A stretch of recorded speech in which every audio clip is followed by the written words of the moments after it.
If you need a job and you're on the creative side, you may want to consider working for an entertainment venue here in New Jersey. Our media partner, Investopedia, says since last year, hiring us up by over 27% at spots that put on shows. We dug a little deeper to find out that in places like Monmouth County, your creative skills are desperately needed as more people ditch an expensive trip to the city to enjoy a Broadway caliber show much closer to home.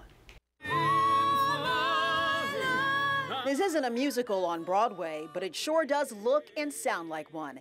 It's just one of the many productions the Axelrod Performing Arts Center has started putting on again from their stage in Deal in Monmouth County.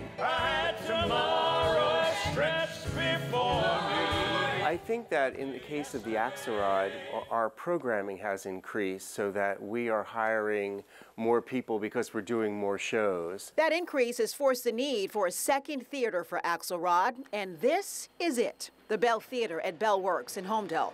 Andrew DePrisco took us on a tour. In addition to the full-staged musicals and ballets that we do in Deal, we'll also be having a full 12-month season here at the Bell Theater.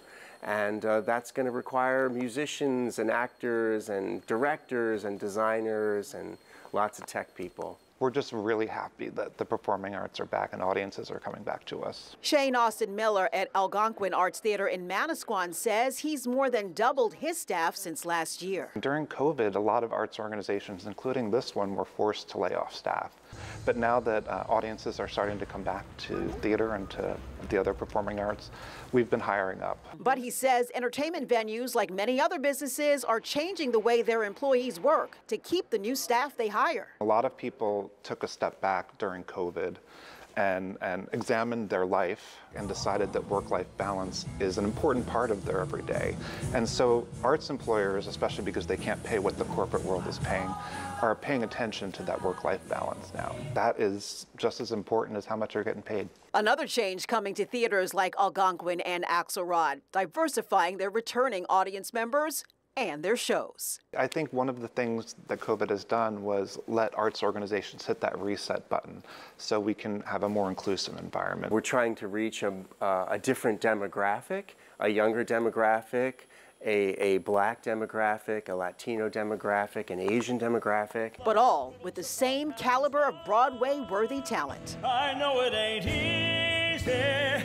This is a long road. Nothing is easy out there on your own.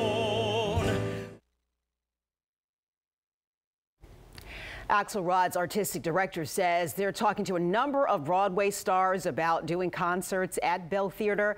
Now, when it comes to diversifying shows, they're bringing shows like the musical based on Raisin in the Sun with none other than Felicia Rashad as their production consultant. At Algonquin, their education series will include shows like Harriet Tubman and the Underground Railroad. So a lot coming to Monmouth County entertainment venues and a lot of jobs as well.